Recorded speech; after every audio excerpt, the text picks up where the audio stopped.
미세먼지가 심해지고 또 스마트폰 사용이 늘면서 안구건조증 환자들이 계속 증가하고 있습니다.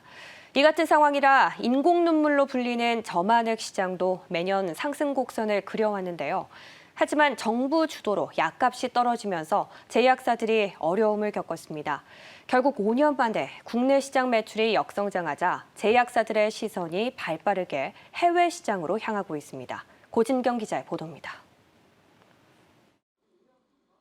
안구건조증이나 녹내장, 항염증 등 안질환을 치료하는 데 쓰이는 저만액. 국내 시장의 경우 2016년 989억 원에서 2019년 1,742억 원으로 매년 성장을 이어왔습니다. 그러나 지난해에는 3.5% 감소하며 5년 만에 처음으로 매출이 줄어들었습니다. 정부가 저만액 약가를 인하하고 코로나19로 인해 야외 활동이 감소한 것이 영향을 미친 것으로 분석됩니다. 부담금을 줄이는 입장도 좀 있고 필요치 않는 약을 좀 처방을 못하게 하는 이유도 있을 것 같아요. 환자라든지 의사의 입장에서는 반가운 일일 수 있는 것 같아요. 근데 제약회사들이 또 역을 위축하게 만들고 그러다 보니까 자연스럽게 매출로 이어지지 않나 싶고. 시장의 역성장은 주요 저만액 제품의 매출 타격으로 이어졌습니다. 저만액 시장에서 점유율을 20% 이상 차지하고 있는 삼천당 제약은 매출이 15% 넘게 떨어졌고 휴온스 역시 매출이 10% 감소했습니다.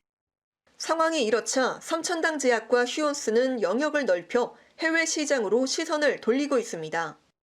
중국과 중동 등 신흥 시장이 떠오르고 있는 점을 겨냥해 수년간 수출길 확보에 주력하다 올해부터 해외 시장 공략을 본격화하고 있습니다. 최근 삼천당 제약은 미국과 유럽 제약사들과 잇따라 저만액 수출 계약을 체결했습니다. 삼천당 제약은 올해 말부터 수출이 시작돼 최소 1,800억 원의 연매출이 나올 것으로 예상된다고 밝혔습니다. 지난해 국내 최초로 사우디아라비아 저만액 시장에 진입한 휴온스는 중동 지역 진출을 가속화한다는 계획입니다. 올해도 국내 저만액 시장의 하락세가 이어질 것으로 예상되는 가운데 발빠르게 글로벌 시장을 노린 제약사들의 선견지명이 어떤 결과를 낳을지 주목됩니다.